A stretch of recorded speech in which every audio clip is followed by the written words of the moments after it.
My name's John Henderson, and it's an honor for me to serve as a THA chair this year with some wonderful people and walk in the same shoes as some healthcare leaders that we're going to honor here today.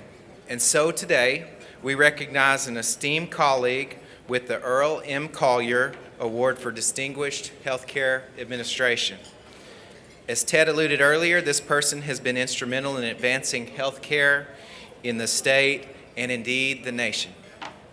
He's a proven leader through his advocacy activities and his oversight of 80 hospitals and 55 surgery centers across Texas, Colorado, Georgia, Kansas, Louisiana, Oklahoma, and Tennessee as president of HCA's American Group. And I have to stop right there and editorialize a little bit because I'm responsible for one rural hospital with 39 beds in the panhandle of Texas, and sometimes that job kicks my butt. I can't even imagine the responsibility that this guy carries with 135 facilities that he's responsible for across the country. This year, we recognize John Foster as the winner of the Earl M. Collier Award for Distinguished Healthcare Administration. And as you eat, we're going to take a minute to learn a little bit more about him with a video presentation that's been prepared. We're here today to talk about John Foster.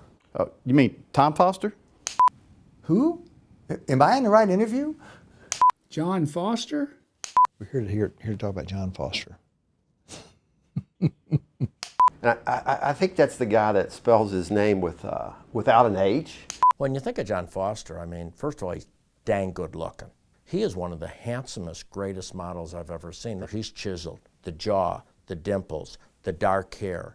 Is there another John Foster? Tom Foster, you mean, right? Because I know Tom, great guy. I'm not surprised he'd win an award. No, John Foster. Really? Why would you want to talk about him?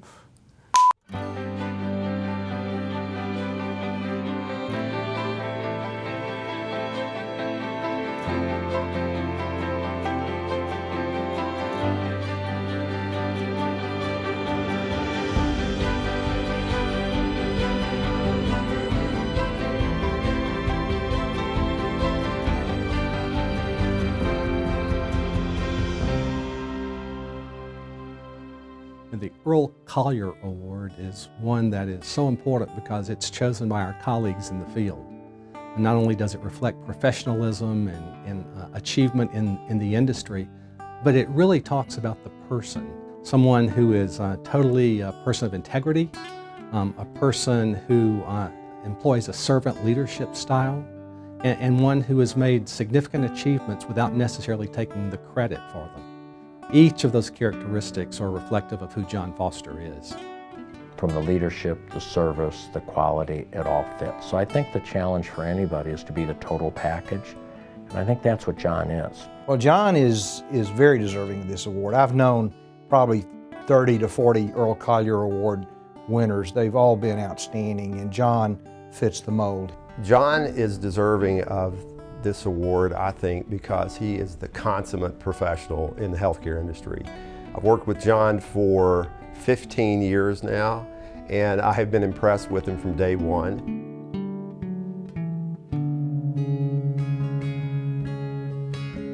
John came to the Methodist hospital system in 1986, and it was pretty apparent to most of us that he was going to be a star.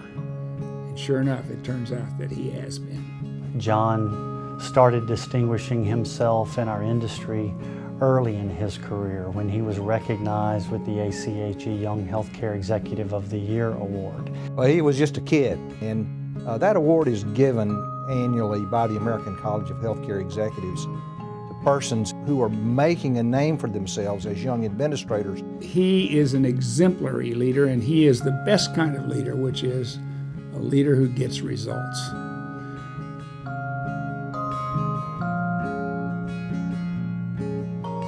I recruited John because of his outstanding contributions at Methodist when we needed someone of John's caliber to come to Baptist. It was an interesting relationship because even though I was John's boss, I probably learned more about healthcare management from Jon Foster than anyone I've ever been around, those who I served under and those who I've served with. He is empathetic to people, he cares about people, and he understands that every individual has dignity and worth, and it does not make any difference what level you are in the organization or what your job is. You are valued as a human being. He had a tremendous influence on St. David's Healthcare. Jon took what was really a small group of hospitals. He established a vision and a strategy for those hospitals. He was instrumental in establishing the mission, vision, and values for those hospitals. He raised the bar on quality and patient experience and physician relationships, and really turned that into what ultimately became a $4 billion successful healthcare system in Central Texas, which has been award-winning, and today I'm fortunate to be part of, and it's a pleasure for me to be able to follow him.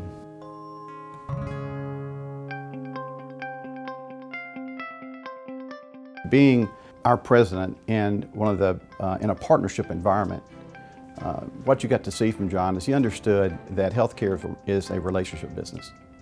And it's relationships with our patients, it's relationships with our physicians, it's relationships, of course, with our colleagues and employees, it's relationships with our communities. And Jon understood that clearly, and you could see it demonstrated day in, day out in his performance. So understanding that, it made it, I think, really an easy decision for the organization to bring Jon to Nashville and give him a bigger role in the organization. Jon's not only concerned about his organization. My experience with him has been one in which the entire healthcare field has been involved. He's interested in the healthcare system in the United States, in access to care and quality care for all individuals. Perfect example of why he's receiving this award is the courage that he exhibited to reach out and put the St. David's Partnership and Health System on the pathway for the Malcolm Baldrige Quality Award. That's an incredible commitment to do that. You have to be a strong leader. You have to have a commitment to excellence over a long period of time. And I think that just demonstrates who Jon is. He's actually committed to the best. The fact that they won the Baldrige Award, which is very difficult, after Jon left, is both a tribute to Jon's being able to spot and develop talent, but also put in systems, tools, and techniques that are sustainable. Jon's goal is not about Jon, it's about how do we put things in place so when I'm not there, that are scalable, that can be sustainable, and not for him, it's because where he really is committed to is the patient. Jon is more concerned about how that patient feels, how his or her outcome is affected by what he does than any other administrator I've perhaps ever known. You know, when I think about people like Jon, it makes me realize that my highly improbable journey from lying in a hospital bed to rising up to be governor of this great state would not have been possible without professionals and administrators like Jon. And just look at some of the roles that he's played. He's been the president of HCE's American Group, the former chairman of the Texas Hospital Association Board, and through these roles and everything that he's done, he's had such an incredible positive impact on healthcare in this state. Speaking on behalf of myself as well as others in this state, I can say that we all owe Jon a huge debt of gratitude for his incredible efforts to improve patient care in the great state of Texas and even beyond. Jon's extremely well respected both in Texas and nationally. So when people say, well, and sometimes we have this, well, if Jon's doing it and it's working, it must work. Clearly, he's a businessman, he knows his numbers, he knows all that sort of thing. But what really attracts him to people and physicians is that he's trustworthy, he speaks clearly, he'll tell you the truth in the room, even though people are just focusing on the superficial issue of the day. He'll tell you what the real truth is behind there. And it's that kind of trust that I think is emblematic of Jon's good work that he's done here. Jon was a consensus builder. He was very concerned about what the other members of the board and the other officers of the association felt. Having served as chairman of the Texas Hospital Association for the past year myself, I have a greater appreciation for some of the challenges that I'm sure Jon faced during his tenure as chairman in 2007 and 2008. And during Jon's tenure, he was incredibly successful at gaining consensus, bringing disparate views together on difficult issues for the association. Jon's ability to put people at ease, to essentially help folks see the outcome, the results of working together, is so effective that I think the medical staff at Baptist looked at Jon and said, we don't have to look at the past, we can look forward, and we can make a difference, and they did. I think Jon's one of those people you want to be around at work. He's also one of those people you want to be around as a friend. I've known Jon for over 30 years, and I can say that Jon and I have literally laughed until we've cried, but I can also tell you that we've literally cried together because Jon has been there sort of in the good times and the challenging times. We've been there for one another. I think Jon understands to truly be successful, you've got to have a balance in life. And he is, of course, highly successful in his work life, but he's also highly successful in his personal life. There's no more important people in Jon's life than Laura and his girls. I always felt like his family and his faith were far more important to him than his hospital career. There was never any question about it. He prominently took time with his family, intensely proud of his daughters. He's a family man, he loves his family, he's a religious man, and it all comes together, and it shows in just, who he is. The decisions we make really reflect who we are, and that just shows in Jon. It just does.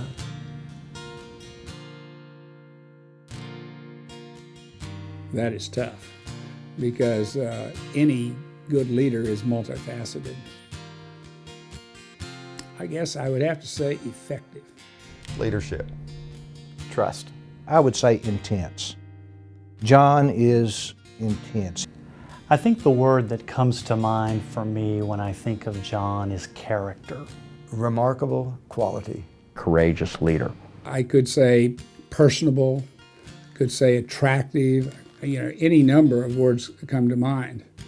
But he is effective in personal relationships, in running his organization, in his personal life. I think that probably sums him up to me.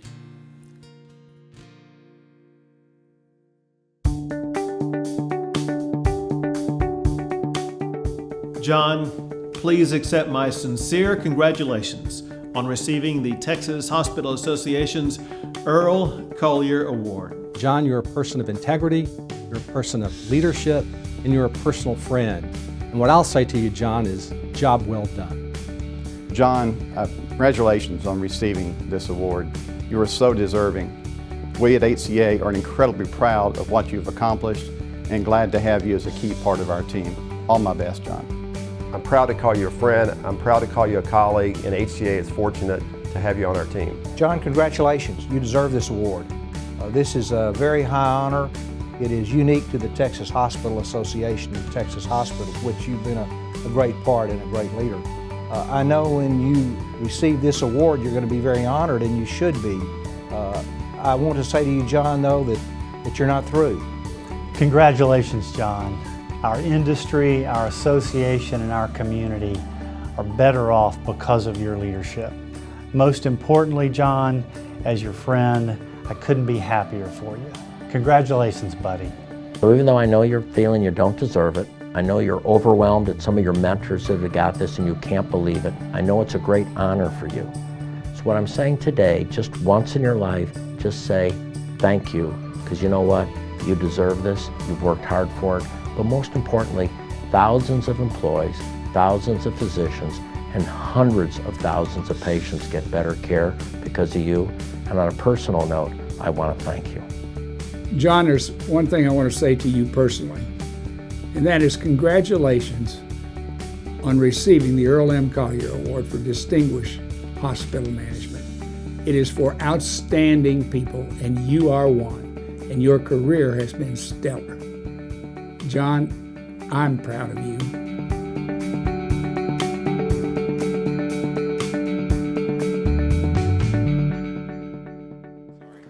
Please help me welcome our Collier Award winner, Jon Foster, to the stage.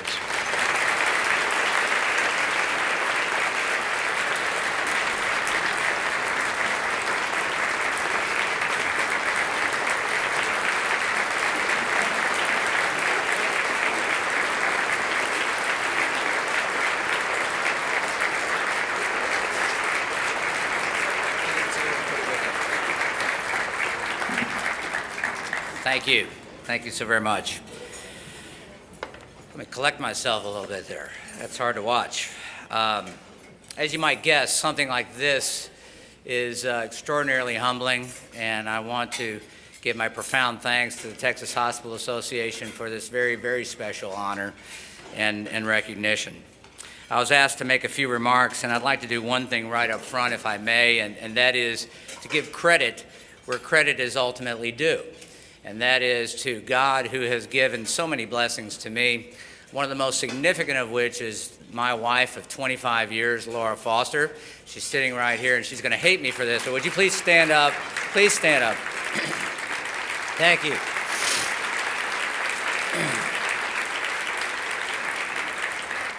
In short, she is amazing. She's the greatest, even if you are a little feisty now and then. The other great blessing in my life, one of the others, is my two daughters, Haley and Lindsay, who are 21 and 19, and they couldn't be here today. They, in fact, begged to be here, though, and I think, though, the driving motivation was that they could miss class. They are down at Baylor University in Waco, and we talked about it, and I said, you know, for that tuition that we're paying down there, let's go ahead and just go to class. In all seriousness, like you, I am very proud to be a part of this association, but more importantly, I am proud to be a part of a profession that has leaders like you who daily dedicate themselves to bringing healing to others. And each year, the association honors and recognizes the legacy of another great leader, Earl Collier. And I don't know how many of you know much about Earl M. Collier. I never had the opportunity to meet him. But he was quite an interesting individual, and I know you've read in different things that he was the administrator of Hendrick Medical Center in Abilene, Texas for over 40 years. Now that's quite a run, and I don't know many people that are able to survive someplace 40 years. But some things that you may not know about Earl Collier is that he was a man of deep faith. He was a churchman, and he was someone who was a longtime member at First Baptist Church in Abilene. Some described him as a quiet and humble man, and he began his career in the days when there really was not much health insurance that was widespread, and he ran that organization during the Great Depression. It's been reported that times were so lean on occasion that he had to literally barter chickens, peas, and corn to make payroll at the hospital. Now, I don't know about you, I've been involved in a couple of turnarounds in my career, but I have never had to actually get to the point of bartering produce to make payroll at our hospital. That's pretty amazing. He literally lived across the street from the hospital so that he would be available 24/7 should people need him. And over those 4 decades that he led there, you can appreciate that he hired many, many people. He hired them, he trained them, he developed them, he guided them, and from that, many people had very distinguished and prominent careers across the state of Texas and in the United States as well. And I mentioned that last point because as I think about the 30 years that I have had the privilege of serving in this profession, I'd have to say that I have had one very overwhelming advantage. And that advantage is that for that entire time, I have been surrounded by a group of extraordinary leaders. They helped me chart my path. And while they certainly offered words of encouragement and provided opportunities and doors opening for me, I think the thing that was the greatest influence that flowed from them was the personal example that they set. The way they conducted themselves in the office, the way they conducted themselves in the boardroom, in the communities that they served, and at home.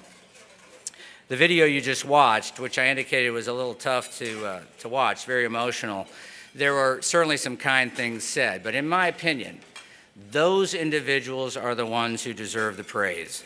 They deserve it for living up to the high standards of leadership that they have set and that they exhibited for others to follow. Leaders like the 1991 Collier Award winner Larry Mathis, who took a chance on a student who had more book knowledge than life experience and offered me my first job at the Methodist Hospital System in Houston. And it was there at Methodist that I learned that there is a right way and a wrong way to do things, and that whatever it is you do, you ought to do and have it, pursue it with an eye towards excellence, whether that be in your professional life or in your personal life. And finally, I learned that if you have the ability to lead, you have the obligation to do so. And for that, I'm very appreciative. Leaders like last year's Collier Award winner Mike Williams, who recruited me to the Baptist Health System in Tennessee and who quickly became and still is a person of great influence in my life and someone who's a great mentor and friend. Leaders like Mike Waters, the 1995 Collier Award recipient, who, though I didn't have the privilege of working directly for him and probably doesn't know this, but he shaped my understanding of what it could mean to and what it could mean to do great things and what was possible if we could reach beyond ourselves. Leaders like Milton Johnson, who you saw in the video, the CEO of HCA. Despite leading an organization with 250,000 people that treat over 40 million people a year across the country and internationally, this is an individual who is a gracious, unselfish leader who wholeheartedly demonstrates every day his commitment to our organization's mission, which states quite simply that above all else, we are committed to the care and the improvement of human life. Leaders like Sam Hazen, the President and Chief Operating Officer of HCA, from whom I have learned more, been pushed more, been pulled more, have been given more, and have enjoyed more his friendship than I ever possibly thought I could. He too is a mentor. And finally, leaders like David Husteller, the CEO of St. David's Healthcare, who over many, many years has been a sounding board, has been an advisor, a confidant, and more than anything, a dear family friend. Each of the leaders that I've just mentioned have received their own honors and recognitions over the years for what they have done to shape healthcare in their local communities, regionally, across the state, nationally, and in some even internationally. But what is interesting to me is that despite their many career accomplishments, if you ask them privately, they would each tell you that they didn't really totally feel like they deserved all the recognitions that may have come their way. And I, more than any of them, certainly don't feel like I do either. So when you sort of spin it all down and you think about this, what it comes down to, I think, for me, is that in accepting this, I humbly accept it primarily to honor them. I also accept it because it represents the importance of leadership in an industry that I think so mightily demands it. And finally, I accept it and will proudly display it. I commit to you as a reminder that I need to give to others what they have given so very much to me over all these years. And in so doing, hopefully honor and further promote the legacy of Earl M. Collier. Again, thank you so very much for this special honor. God bless you for all you do in the important work of healing. Appreciate it. Thank you.